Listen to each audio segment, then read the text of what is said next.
এই নাম্বারটাকে রিসিভ করে। নাম্বার দেখো 77 নাম্বারটাকে রিসিভ করে। আপনারা রিসিভ করলে সিটিংবাজি 2 নম্বরে হাসপাতাল কেন দিয়ে বসে রাখছেন?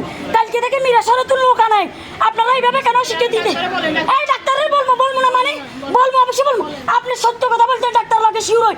কালকে থেকে আপনি মিরাসরে থেকে লোক আনায়, সকাল পর্যন্ত 10টা থেকে আপনাকে ফোন দেওয়া হয়েছে। আপনি বারবার বলতেছেন 12টার পরে আসবেন, 12টার পরে কি লোকগুলো এখানে আসে বসে দেখবো? কালকে বসে রয়েছে। এই সিটিংবাজি কিভাবে শুরু করছে? হ্যাঁ, জানলে বলবেন, না জানলে বলবেন না। এই জারিও হাসপাতালে স্যালেন্স দিয়ে কথা বলছিল, বলছে এরা পুরো হাসপাতাল। এই আপনি হাসতেছেন কেন? হ্যাঁ, শিক্ষা নাই, যোগ্যতা নাই, এখানে বসে গেছো। বেয়াদব শিক্ষা নাই, যোগ্যতা নাই, এখানে বসে রয়েছে। কিসের ভাড়া লাগা করছো? হ্যাঁ, ফালতু। এখন ফোন দিচ্ছি দরজা ডাক্তার চলে যান। হ্যাঁ, দাঁড়ান, আমি শুনতেছি, ডাক্তারের সাথে আমি কথা বলবো। হ্যাঁ, বলবো বেয়াদব।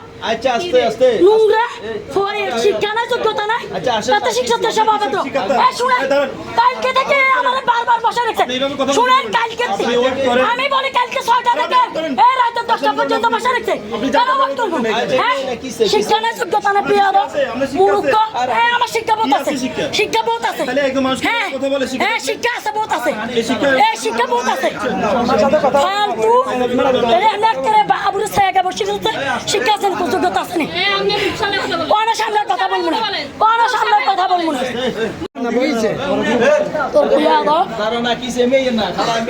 তোর বেয়াদব ডাক্তার লোক কথা কম, কথা না মানে কি মনে করছো তুমি? ফালতু। দাঁড়ান, আমি ডাক্তারের সাথে কথা বলি, আমি ডাক্তারের সাথে কথা বলি। এসব ফালতু নাটক বাজি কার লগে? ফালতু, পুরাই ফালতু। হাসপাতালের নামে এটা রঙ্গ খেলা, এটা মানুষ আইব বিপদে। এটা কি ভালোবাসা দেখাবে? এটা কি ফাল করছে না? প্রেম করবে লাইব? ফালতু, ফালতু নাটক বাজি। এটা নাটক বাজি দিয়ে হাসপাতালের নামে তোকে কি হসা? যারিও তো এদের চ্যালেঞ্জ দিয়ে বলছিল, বলছে এটা হাসপাতালের নামে রঙ্গ খেলা। শয়তান হবে। কালকে রাতে কালকে 6টা তোরা নাটক বাজি করার মেজাজ বহুত খারাপ আছে। আসসালামু আলাইকুম স্যার। আমি বসুন, কথাটা আপনি শুনেন আগে। বসেন না, আগে বসিতে কথা বলো, বসেন না। আম্মা সেদিন অসুস্থ ছিল, আপনি দেখছেন। আমার আম্মাকে নিয়ে আসছিলাম, তাহলে আমার আপনার ডায়াবেটিস বাড়তির কারণে আপনি ইঞ্জেকশনগুলো দিতে পারেন নাই, চলে গেছে। কথাটা বুঝেন। এরপরে আমরা পরীক্ষা নিরীক্ষাগুলো দাঁড়িয়ে তো করতাম চাইছি, এরা দেয় নাই। এখানে করছি যাকে এমার্জেন্সি দিব বলি, তাও গেছে।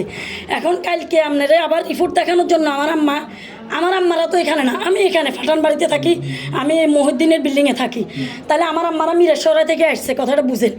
6টা বাজে আসছে, আপনাকে তো 7টার দিকে দেখাতে হবো। 6টা বাজে যদি আসে, আপনি ওই দিনে ওইভাবে স্যাম্পার করছেন দেখছি। আমার আম্মারা 6টার দিকে আমার বাসায় চলে এসছে, 7টার দিকে আমরা ফোন দিছি কাউন্টারে যে ডাক্তার আসবো কিনা, মানে এমনি। আমার হাজব্যান্ডে বলতেছে আজকে সারা বিশ্বে মানে ইয়া চলতেছে, হয়তো হ্যাঁ জ্যাম, ডাক্তার হয়তো আসবে না। ফোন করে জিজ্ঞাসা করো, বারবার ফোন করা হয়েছে। আপনি দেখেন আমার মোবাইলে, আপনাকে আমি কল লিস্ট নাম্বারের ইয়াগুলো দেখাবো। শুনেন না, ধরছে কি বলে ডাক্তার আসতেছে। এইভাবে করতে করতে শুনেন, আমি বলি স্যার আপনি আমারটা শুনেন।